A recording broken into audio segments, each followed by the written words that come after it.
responder a esta pregunta sin conocerle. Bueno, espero que estéis muy bien. Estamos aquí un día más en Conocerles Todo, felices, contentos de poder compartir este espacio con vosotros, contigo, que estás ahí y que nos estás escuchando en estos momentos. Como siempre, pues ya sabes, somos un equipo, somos 3. Está por ahí Aitor Hidalgo. ¿Qué tal, Aitor? ¿Cómo va? Hola a todos, muy bien, contento de estar aquí una vez más con vosotros y tener la oportunidad de hablar un tema nuevo que nos acerca a Dios, que nos ayuda a conocerle más. Uh-huh. Y también está Charly Domínguez. ¿Qué tal, Charly? ¿Cómo va? Hola, va muy bien, muy contento de estar aquí otra vez con todos vosotros, el público y hermanos que nos escuchan y con vosotros dos que sois unos compis, unos buenos compis que tengo aquí de diálogo. Gracias, Charly. Bueno, y yo también, Esterazo, nos mando un saludo muy cariñoso porque realmente nos hace mucha ilusión compartir el espacio con cada una de las personas que nos estáis escuchando en estos momentos. Y es que queremos compartir eso que tenemos dentro, conocerles todo, y es que es verdad, conocer al Señor al final es lo que ha llenado nuestra vida, le ha dado sentido a nuestra vida, le ha dado un propósito, nos ha cambiado, nos ha transformado y queremos compartir eso tan bonito, tan importante, este pedazo de tesoro que tenemos contigo que nos estás escuchando. Así es. Y hoy tenemos un tema muy interesante que se titula La mayordomía en todo. Y claro, algunos de los oyentes saben qué es la mayordomía, pero otros no. Así que, ¿qué os parece si empezamos hablando sobre qué es la mayordomía? ¿Qué es eso, no? ¿Qué es eso? ¿Qué es esa palabra que suena...? Mayordomo, sí, sirviente. ¿A qué nos suena eso, no? Muy medieval, ¿no? La palabra. Un poco. Sí, bueno, es un término, ¿no? Que según el diccionario Merriam-Webster, que me ha gustado esta definición, es la conducción, supervisión o gestión de algo, especialmente la gestión cuidadosa y responsable de algo confiado al cuidado Muy de bien, uno. esa diferencia. No irresponsable, no, irresponsable.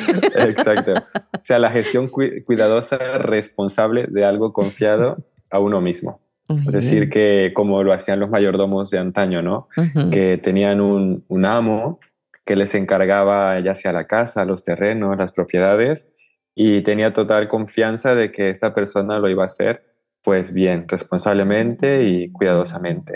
Así que la mayordomía sería el cuidado, ¿no? Integral de todo aquello que el Señor nos ha dejado, nos ha confiado. Uh-huh. La RAE también lo define como administrador. Muy buena palabra. Uh-huh. Así que administradores en todo, estaría bien ese título también. Uh-huh. Bueno, vivimos en un mundo un tanto consumista, muy consumista, muy materialista también, y vamos a estudiar un poquito cómo hacemos esto y en qué áreas lo hacemos también, porque es gestión responsable, me gustan esas palabras, una gestión responsable de todo lo que Dios nos ha dado. ¿Y qué es todo lo que Dios nos ha dado? ¿En qué tenemos que ser buenos administradores? Pues sí, no sé, en todo, supongo. Estaba pensando que el primer administrador mayordomo sería Adán, ¿no? Uh-huh. Bueno, los primeros Adán y Eva, uh-huh, que se les había regalado la naturaleza entera, las plantas, los frutos, los animales, y tenían que administrarlos, tenían que cuidarlos. Sí. Uh-huh. Y hoy en día, aunque el ser humano ha creado muchas más cosas a partir de eso, pero también incluye eso, también incluye el cuidado de la naturaleza, supongo, uh-huh, los recursos materiales que tenemos, ahora iremos hablando, ¿no? Pero el tiempo... Uh-huh. El tiempo también con Dios, nuestra vida espiritual, uh-huh, ¿no? El regalo que tenemos de poder compartir tiempo con nuestro Dios. Y bueno, todo lo que esté a nuestro alcance que debamos manejar y administrar, pues supongo que forma parte de la mayordomía. Uh-huh. Muy buena apreciación. Y me gusta mucho lo que has dicho, Adán y Eva, los dos iguales, ¿no? Eso sí. Me parece interesante, ¿no? Recalcarlo. Porque vivimos en una sociedad también un poquito machista, ¿no? Ambos eran iguales, ambos estaban hechos a imagen de Dios y ambos eran igualmente responsables de todo. Y ciertamente hay muchas cuestiones en todo, ¿no? Decimos el título, en la mayordomía en todo. Hay muchas cuestiones en las que tenemos que hacer esa gestión responsable. Vamos a ver, si os parece, 4 áreas de la vida que Dios nos ha confiado para que seamos buenos mayordomos. En primer lugar, nosotros mismos. ¿Cómo podemos ser buenos mayordomos de nosotros mismos? Sí, yo creo que comienza allí, ¿no? Con nosotros. Creo que no podemos gestionar nada más fuera de nosotros si no comenzamos con nosotros mismos. De hecho, Lucas 10:27 dice que debemos amar a Dios con todo nuestro corazón, nuestra alma, nuestras fuerzas, con toda nuestra mente, y a nuestro prójimo incluso como a nosotros mismos. Es decir, que está esta condicionante, ¿no? Así como te amas tú, es el resultado del amor hacia los demás. Y todo parte de este amor hacia Dios, ¿no? Que por sí solos nosotros no podemos tener el amor. Necesitamos que Dios penetre en nuestro ser entero para que ese amor esté en nosotros. Y es de parte de Dios también que viene todo el conocimiento, toda la sabiduría para poder ser administradores, para poder ser sabios en el manejo, la gestión de todo lo que tenemos a nuestro alcance. Siento que cada uno de nosotros debemos cuidar tanto nuestra salud física como nuestra salud mental, nuestra salud espiritual. Y ahí empieza la mayordomía, el hecho de que sepamos que nuestro cuerpo es el templo del Espíritu Santo, que tengamos cuidado de cómo tratamos nuestro cuerpo, cómo lo cuidamos a través de lo que le metemos, las avenidas del alma, ¿no? Lo que vemos, lo que comemos, lo que escuchamos. Siento que lo primero que Dios nos ha dejado a cuidar es nosotros mismos, el hecho de que estemos sanos, que estemos perfectos para poder recibir el Espíritu Santo, que el Espíritu Santo esté en nosotros y que nos ayude a poder administrar todo lo que resta, ¿no? Siento que empieza con nosotros mismos. Qué interesante, ¿no? Esto de las avenidas del alma. Vamos a reflexionar un poquito, si os parece, también en esto. Decías lo que vemos, lo que oímos, lo que tocamos incluso, ¿no? Son cosas que nos afectan. Pensamos que no, que lo controlamos todo y que tenemos la capacidad o la madurez de gestionar toda la basura que entra en nuestra mente, ¿no? A través de pues, películas, canciones. Yo estoy pensando ahora en cierto estilo de música que es un poco aberrante, ¿no? Pero sí, todo eso, ¿cómo nos afecta? ¿Qué os parece? ¿Cómo lo vivís vosotros? ¿Lo habéis reflexionado alguna vez?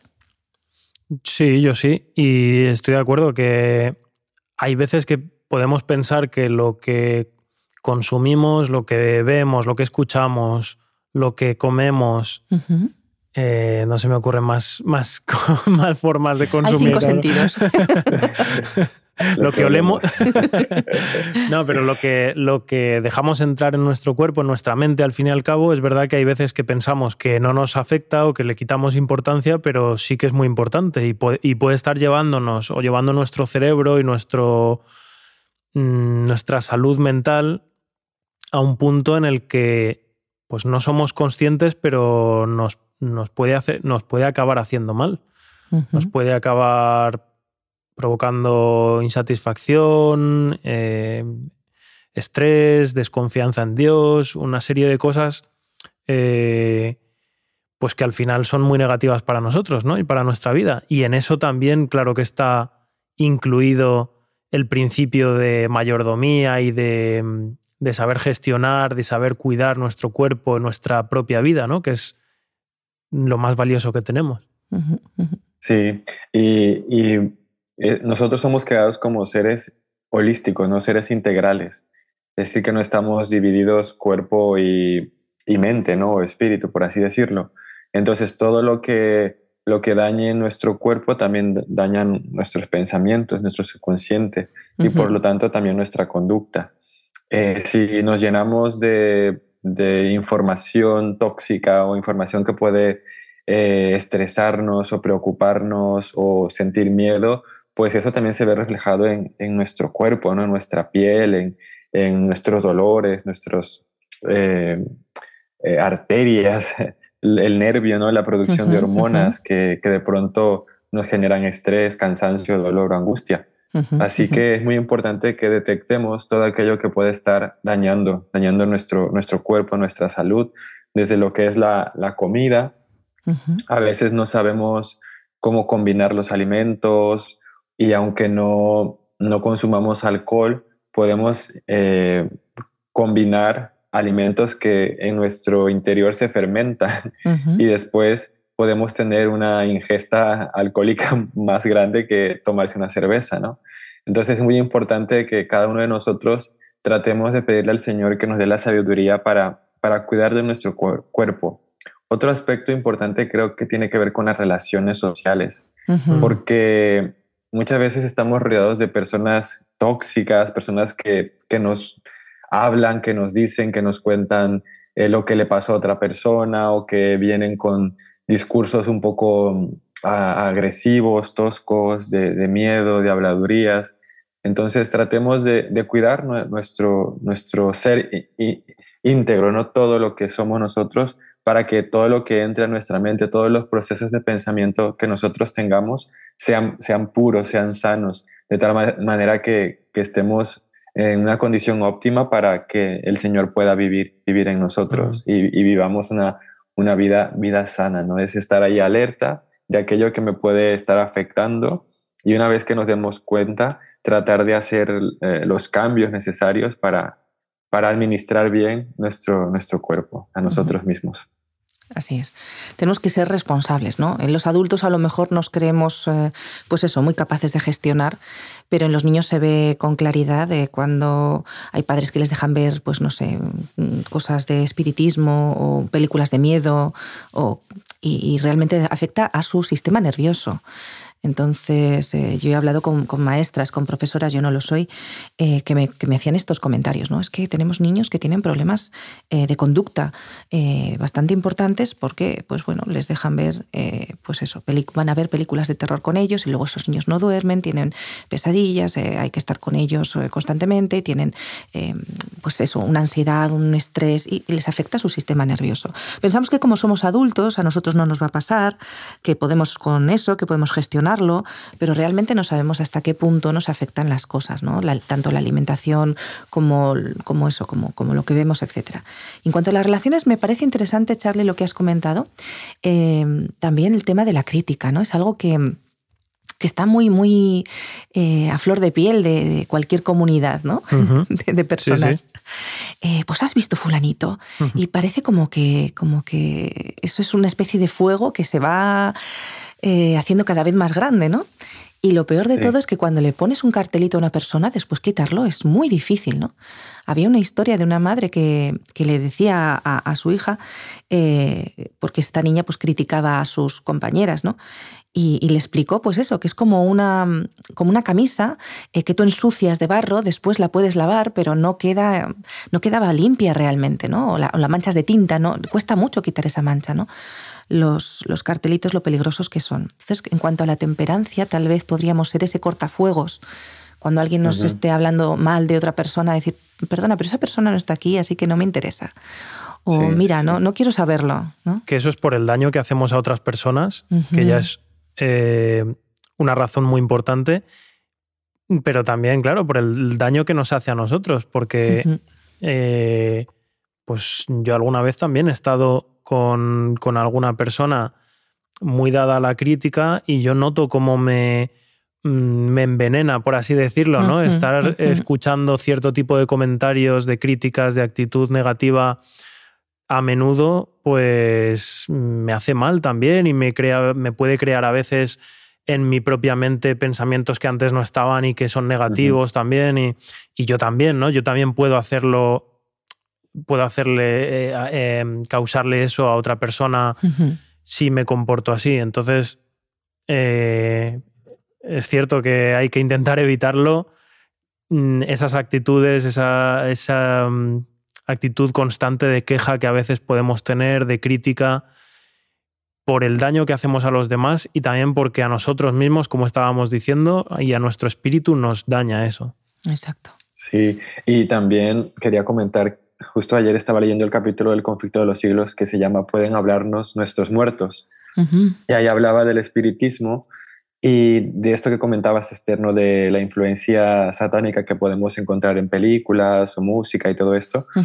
Y Elena de Guay explicaba que la contemplación, lo que nosotros contemplemos, es en lo que nos convertiremos. Entonces, si estamos rodeados, si estamos alrededor o cerca de este tipo de personas, de información, de contaminación, en un momento dado vamos a, como decía Aitor, vamos a envenenarnos, vamos a formar parte de este ambiente, ¿no? De ahí el refrán de dime con quién andas y te diré quién eres, ¿no? Porque al final todo se pega.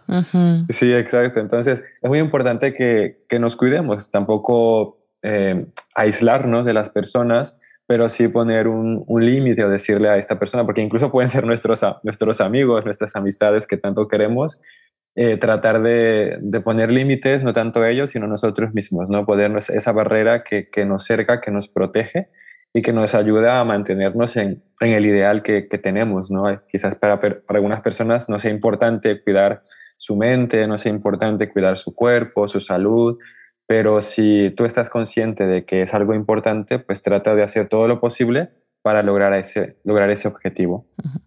Bueno, hay más cosas que podemos, en las que podemos ser buenos administradores, podemos hacer una gestión responsable. Tiene que ver también con nosotros mismos. Vamos a ir un paso más allá. El Señor nos ha dotado de ciertas habilidades, ciertos talentos, ciertos dones espirituales que podemos poner a su servicio y a servicio de los demás. Y para empezar a tratar este punto, me gustaría que definiéramos un poquito cada una de esas tres cosas. A ver, ¿vosotros qué pensáis que son las habilidades? Mira, yo no sé si tengo razón, pero me voy a lanzar. Muy bien. Yo los dones lo asocio más con algo innato. Y las habilidades las asocio más a algo que tú desarrollas con el paso del tiempo y con el ejercicio, con la práctica. Vale. ¿Y tú, Charlie, qué piensas? Yo pienso un poquito diferente. Bueno, es que no sé si al decir dones te referías a dones espirituales, Aitor, pero siento que los dones espirituales vienen por el Espíritu Santo, ¿no? El Espíritu Santo es quien los produce en nosotros. A lo mejor esos dones que está comentando Aitor serían los talentos. Lo que pasa es que, claro, las palabras son un poco, ¿no? Muy parecidas. Sí, a ver, yo llego a esta conclusión por el lenguaje que utilizamos en el día a día, no es por una interpretación bíblica. O sea, como en el día a día decimos, pues tal persona tiene este don, pues por eso yo lo asocio a eso. Exacto. Exactamente, el don, pues una persona nace con ese don, ¿no? Y es cierto. Pero en lo que se refiere a dones espirituales, hay una clasificación, bueno, hay 3 clasificaciones, en 1 Corintios capítulo 12, en Efesios 4, si no estoy mal, y en Romanos. Entonces, ahí vienen dones que el Espíritu Santo da, que está el don de profecía, el don de lenguas, el don de la hospitalidad, el don del amor, etcétera, que son dones que generalmente la persona no nace con ellos, pero el Espíritu Santo se lo da una vez que lo bautiza, una vez que lo llena.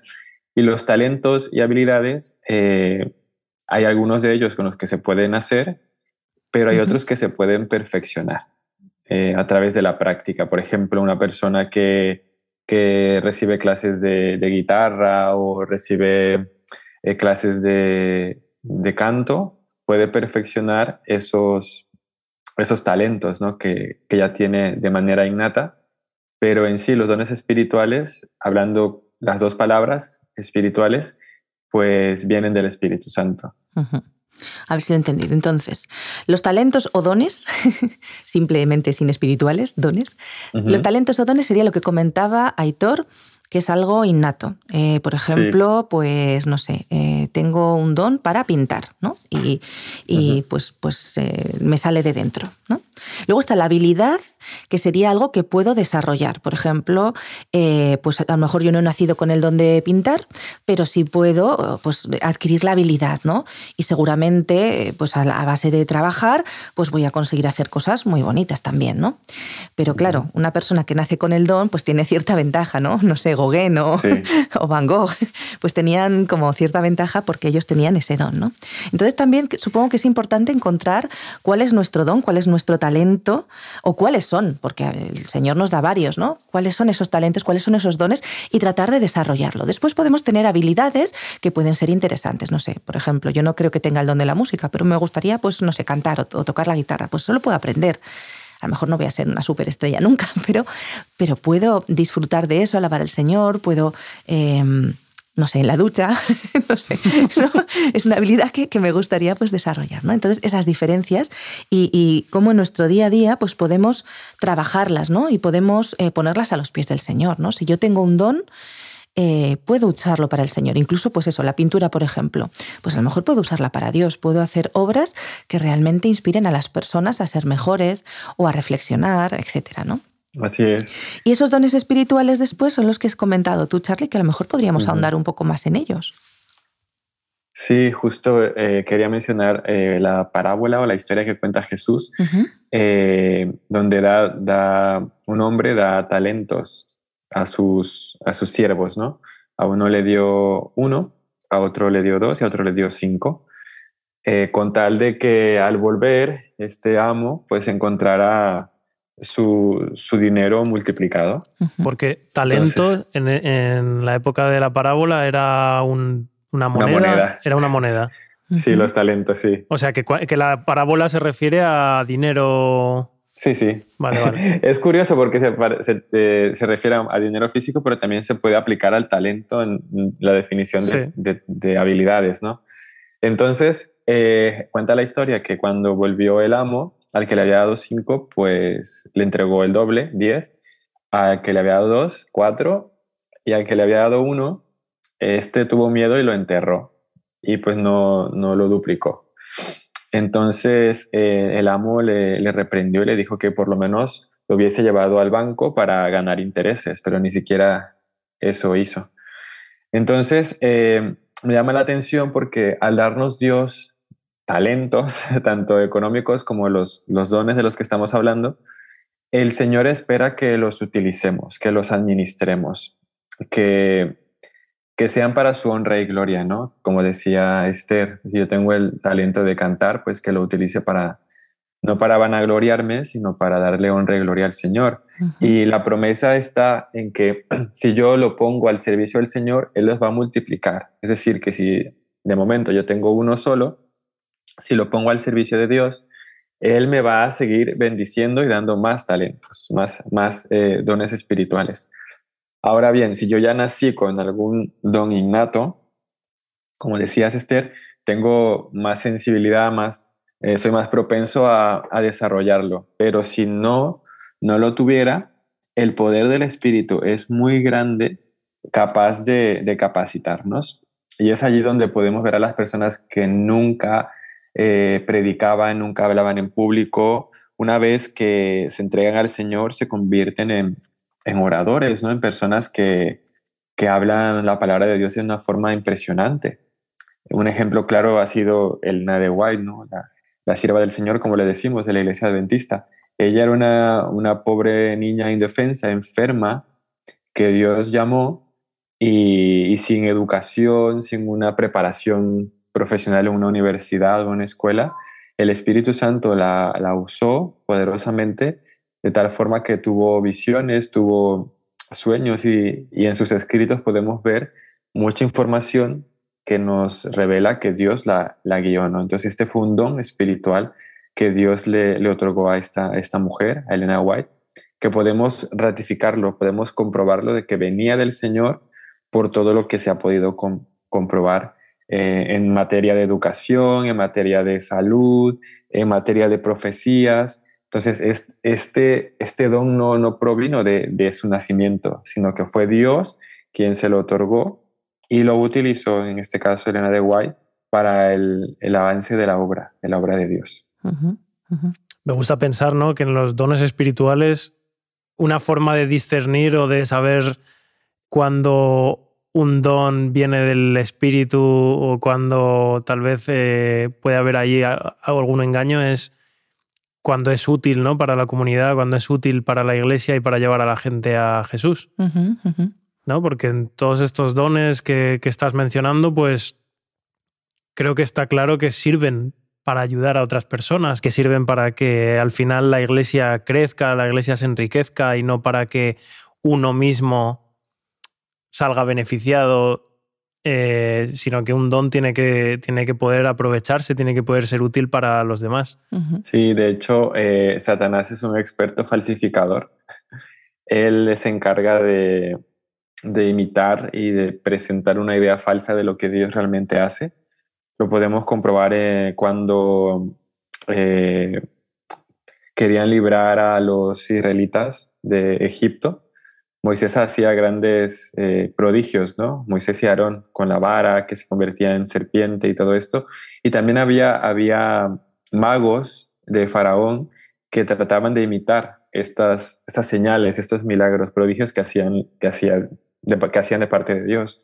Entonces, hoy en la actualidad vemos cómo Satanás trata también de falsificar, de engañar a través de sus mismos dones, ¿no?, que él presenta, porque era un ángel, antes de ser Satanás era un ángel de luz con poder y no ha perdido el poder que tiene, ¿no? Entonces, cuando vemos manifestaciones espirituales de lenguas, de mediums, espiritistas, incluso de profetas, aquí nos metemos también en el tema de la profecía, falsos profetas, vemos también ahí Satanás trabajando, tratando de engañar para que los dones espirituales que son reales, que son de la iglesia y que ayudan al avance, al crecimiento del evangelio, también sean falsificados. Entonces es muy importante que cuando nos referimos a dones espirituales, por sus frutos los conoceréis, dice la Biblia. Entonces veamos el fruto que produce, si me trae paz, si me trae edificación espiritual, si me trae tranquilidad, si me trae una conexión con Dios, o si genera orden, o si estas profecías no están acorde con la Biblia. Entonces ese filtro es el que me determinará si viene de Dios o viene de otro lado. En Apocalipsis vemos que había espíritus inmundos a manera de ranas, eran 3 espíritus inmundos a manera de ranas. Entonces ahí también vemos cómo Satanás trata de igualar lo que Dios es, la Trinidad, 3 espíritus inmundos.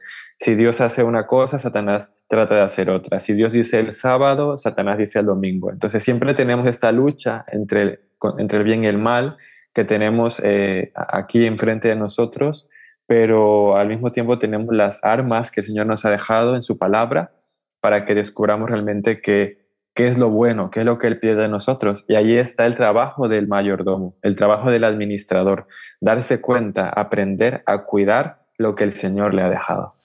Es nuestra responsabilidad probar con la Biblia. La Biblia es el libro que el Señor nos ha dejado. La Biblia nadie la ha podido trastocar, o sea que es nuestra responsabilidad estudiarla para que nadie nos pueda engañar. Esa es la base, ¿no? Nos podrán engañar en la medida en la que no conocemos la Biblia, en la que no conocemos la palabra de Dios. Si nosotros estudiamos en profundidad la Biblia por nosotros mismos, con el Espíritu Santo, no nos podrán engañar, será mucho más difícil, ¿no? Vamos a continuar, no nos queda mucho tiempo de programa, vamos a continuar con otra cosa muy importante en cuanto a la mayordomía, y es la mayordomía del tiempo. Yo no sé a vosotros, pero a mí siempre me falta. No tengo horas suficientes para hacer todo lo que quiero durante el día. ¿Cómo podemos ser buenos mayordomos, buenos administradores de ese tiempo? Creo que estamos en un momento en la historia en la que yo creo que todo el mundo parece que le cuesta sacar tiempo, ¿no? Estamos a tope de cosas que tenemos que hacer o que creemos que tenemos que hacer, aunque a lo mejor no son tan importantes. Y ese es un gran engaño de Satanás, ¿no? Una forma en la que yo creo que él ha conseguido también alejarnos de Dios, el llenarnos de ocupaciones, llenarnos de entretenimientos, llenarnos de ideas, de cosas que parece que debemos hacer y que son importantísimas, para que no tengamos el tiempo suficiente de acercarnos a Dios, de pasar tiempo con Él. Y sí, me parece importantísimo que lo podamos reflexionar, que lo podamos tener en cuenta y tratar de dedicar pues todo lo posible, diría cada día, ¿no? Tratar de dedicar una parte de nuestro tiempo a dejar al margen las ocupaciones, las aficiones y todo lo que nos consume parte de nuestro tiempo y poder dedicarlo a Dios, ¿no? Y acercarnos a Él y hablar con Él y conocerle más. Y creo que eso es muy importante para nuestra vida espiritual, para nuestra salud mental, para nuestra felicidad y que debería ser algo que tengamos más en cuenta. Sí, a mí me gusta el texto de Efesios 5, 15-16, donde dice que nos comportemos no como necios, sino como sabios, aprovechando bien el tiempo, porque los días son malos. Yo creo que este punto es un punto en el que muchos flaqueamos, ahí también me incluyo, en la gestión del tiempo. De hecho, hay incluso másters y cursos para administrar, gestionar el tiempo, porque el tiempo es oro, ¿no? Como decimos, y algo valioso que le puedes dar a una persona más que el dinero es el tiempo. Así que creo que es muy importante que sepamos administrar bien nuestro tiempo, y el Señor también nos ha dejado una forma de desconexión, y esto es el sábado. Porque el sábado en realidad lo que le estamos dedicando al Señor es tiempo, ¿no? Es un tiempo que Él nos pide para estar con Él, para recargar baterías, para desconectar del mundo y encontrarnos de una manera más íntima, completa y entregada al Señor. Considero que es muy importante que tengamos nuestros tiempos de descanso, de dormir, que definamos prioridades, qué es lo más importante para nosotros, ¿no? Si Dios, la familia, el trabajo, los hijos, la educación, los pasatiempos. Y en este aspecto también vienen bien las aplicaciones, las agendas, la programación. Si estamos ahí fallando un poquito en cómo administrar bien nuestro tiempo, yo creo que hay muchas apps, muchas formas en las que podemos aprender a gestionar bien nuestro tiempo. En ocasiones, por mucho trabajo, por muchas cosas que hacer, llegamos a un punto en el que no damos más, y eso nos puede desgastar mucho la salud, que volvemos al cuidado de nosotros mismos. Así que tratemos de dormir las horas que nos tocan, tratemos de dedicar también tiempo para el ocio, para la recreación, dedicar tiempo para el trabajo y sobre todo tiempo para Dios y para la familia, que es lo más importante, ¿no? A veces con el afán de tener mucho dinero descuidamos lo uno y con tal de ganar lo otro, pero quizás aquello que descuidamos es lo más importante. Así que creo que es un buen tópico de reflexión, buen tema de reflexión que estamos haciendo con nuestro tiempo. Poner lo importante sobre lo urgente, definir bien qué es lo importante, y también pues eso que ha dicho Aitor, muy, muy, muy necesario, poner a Dios en primer lugar y todo lo demás encontrará su sitio, ¿no? Vamos ahora a hablar de las posesiones materiales, porque también el Señor nos pide que seamos administradores de eso. Él nos da todo y nos pide una pequeña parte, no solo digamos, para utilizarla en favor de otros, sino también y especialmente para que nosotros podamos, no sé cómo decirlo, ser educados en tener menos egoísmo. No sé cómo decirlo mejor. Así que vamos a ver, ¿qué pensáis sobre las posesiones materiales y la gestión que tenemos que hacer de ellas? Sí, yo creo que el hecho de ser buenos administradores de las posesiones materiales, el dinero, las riquezas que tenemos, nos ayuda incluso a tener más, ¿sabes? Porque si tú de pronto haces un presupuesto, ¿no? y destinas tanto para esto, tanto para lo otro, tanto para lo otro, te permite ser organizado, te permite saber cómo estás haciendo las cosas, si estás gastando más de lo que te está entrando, ¿no?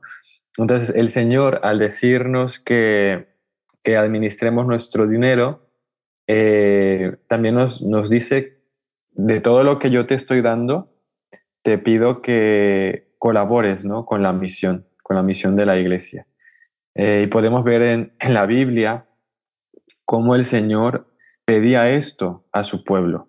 Por ejemplo, desde antes de la instauración de los sacrificios y del sacerdocio levítico, había habido momentos en los que Dios pedía el diezmo, que estamos hablando del 10%, ¿no? Por ejemplo, en Génesis 14:20 vemos cómo Dios, bueno, ahí no dice que Dios se lo pidió, pero dice que Abraham le dio el diezmo de todo a Melquisedec, un sacerdote del Dios Altísimo. Y si vemos también en Génesis 28, capítulo 22, vemos que Jacob, cuando tuvo este sueño y tuvo este encuentro con el Señor, después de haber sentido que el Señor lo había bendecido, lo había tomado en cuenta, le había revelado un poco de su futuro y cómo nunca lo iba a desamparar, él dijo: y de todo lo que me des, apartaré el diezmo para ti. Esos son como los dos puntos clave antes del sacerdocio. Y ya cuando estaba todo el servicio sacerdotal, vemos como Dios en Levítico 27:30, bueno, ahí Moisés dice: el diezmo de la tierra es del Señor, lo mismo de la simiente de la tierra como del fruto de los árboles. Se trata de una ofrenda consagrada al Señor. Y vemos que el Señor empezó a requerir este 10% de los bienes. En ese entonces pues era el ganado, la cosecha, no era necesariamente dinero.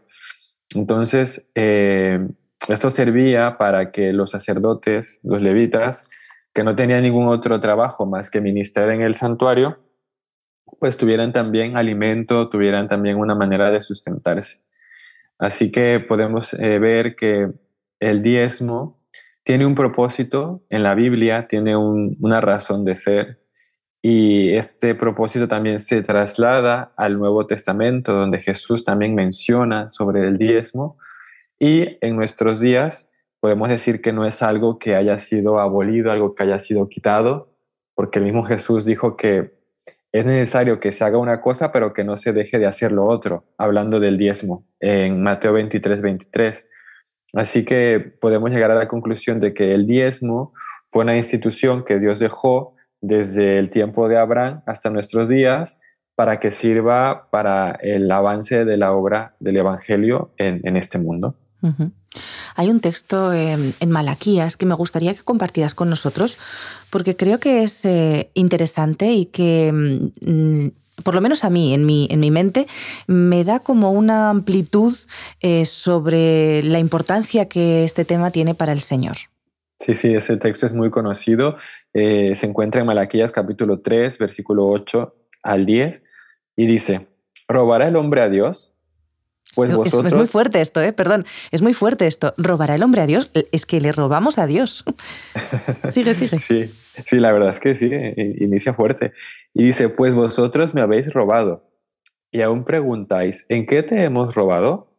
Y el Señor responde: en vuestros diezmos y ofrendas. Malditos sois con maldición, porque vosotros, la nación toda, me habéis robado. Traed todos los diezmos al alfolí, y haya alimento en mi casa. Probadme ahora en esto, dice Jehová de los ejércitos, a ver si no os abro las ventanas de los cielos y derramo sobre vosotros bendición hasta que sobreabunde. Uh-huh. Bueno, es muy importante tener claro que no es que nosotros le estemos dando a Dios, sino que le estamos devolviendo, que no es lo mismo. Y que si no lo hacemos, pues en cierto sentido no, es que le estamos robando, ¿no? Eso es muy importante. Y no nos queda mucho tiempo, pero me gustaría también hablar acerca de las ofrendas. ¿Qué son las ofrendas? ¿Por qué son importantes? ¿Cómo debemos gestionarlas? ¿Qué diferencia hay, no? Muy bien, ¿qué diferencia hay? Entre diezmos y ofrendas. Uh-huh. Sí, este tema a mí me encanta y bueno, hemos tenido estudios de escuela sabática sobre este tema y me pareció muy interesante cómo las ofrendas tenían una diferencia a los diezmos, porque muchas ofrendas se usaban como sacrificios expiatorios. De hecho, cuando se apartaba el diezmo, en ese entonces era el diezmo de animales, si eran 100 ovejas, pues se tenían que dar 10, ¿no? Entonces, para el diezmo se podían escoger con vara, dice allí la Biblia. Podría, estas 10 que yo toco con la vara serán mi diezmo. Pero no tenías que examinarlas, no tenías que revisar cómo estaban, simplemente las que hubiese tocado la vara, esas ovejas eran para el diezmo. Pero en cuestión de las ofrendas, me parece muy interesante cómo el Señor pedía una ofrenda que fuera sin mancha, una ofrenda sin mácula. Es decir, que si vas a llevar un cordero, si vas a llevar una oveja, un palomino, cereales, lo que sea, tenía que ser lo mejor, tenía que ser seleccionado, tenía que ser preparado y llevado al templo, ¿no? Al santuario. Y es curioso porque la ofrenda, al final de cuentas, el Señor no te pide ninguna cantidad específica, ¿no? No te dice otro 15%, otro diezmo de ofrenda, ¿no? El Señor deja la ofrenda a tu criterio. Y la ofrenda viene a ser como ese despliegue de generosidad que cada uno tiene. Es lo que nace de tu corazón, ¿no? Porque ya es algo individual y ahí se puede notar si tu corazón es mezquino o no.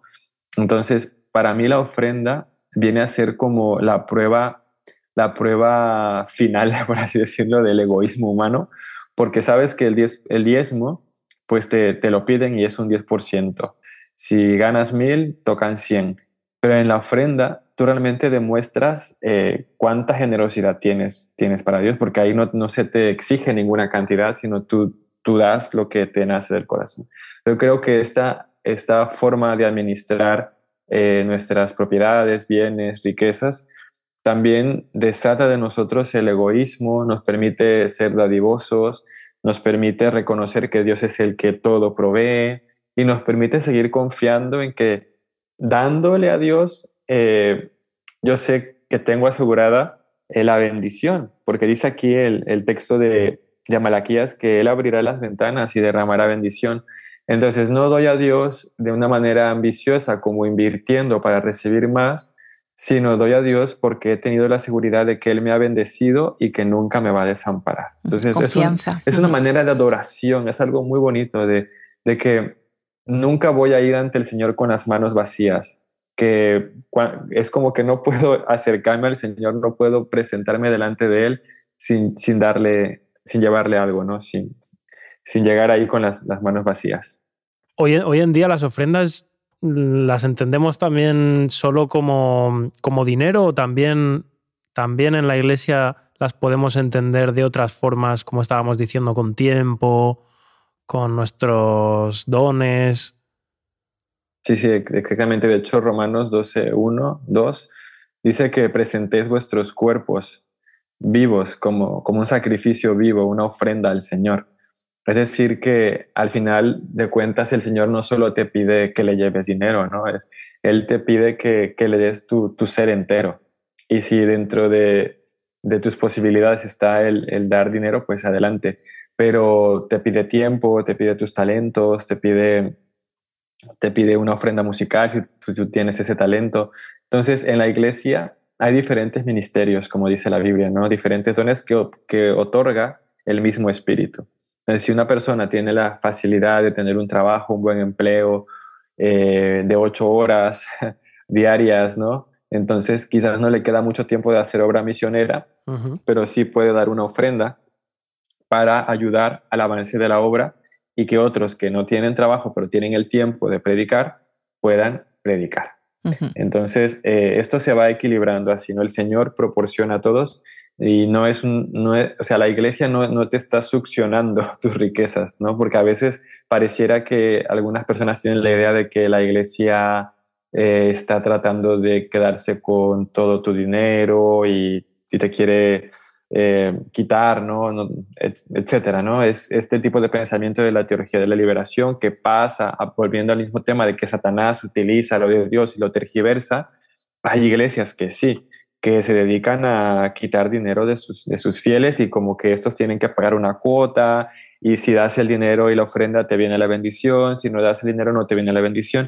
Entonces es muy importante que dejemos claro esto a todos nuestros oyentes, que el Señor no trabaja de esa forma. Lo que Él te pide es tu corazón, te pide tu entrega, te pide tu todo así como estás, y las ofrendas ya son un acto de agradecimiento, es un acto de amor que tú das desinteresadamente. Esto funciona así. Bueno, pues chicos, podríamos seguir hablando. La verdad es que hay muchísimo para hablar, pero el tiempo no nos da para más. Así que tenemos que ir concluyendo. Si os parece, os voy a pedir un breve resumen, lo que destacaríais, en una frase, lo que destacaríais del programa de hoy. Y terminaremos con un texto que se encuentra en Proverbios, capítulo 30, versículos del 7 al 9, que nos va a leer Charlie.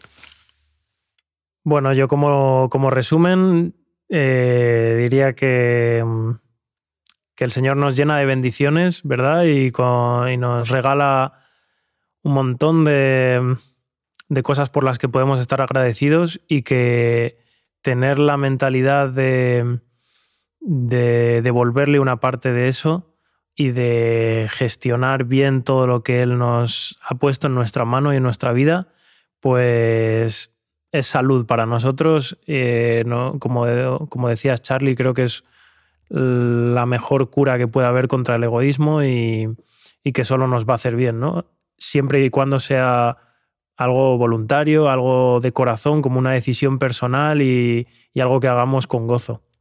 Me encantaba, como decías antes, Charlie, es una forma de adoración, ¿no?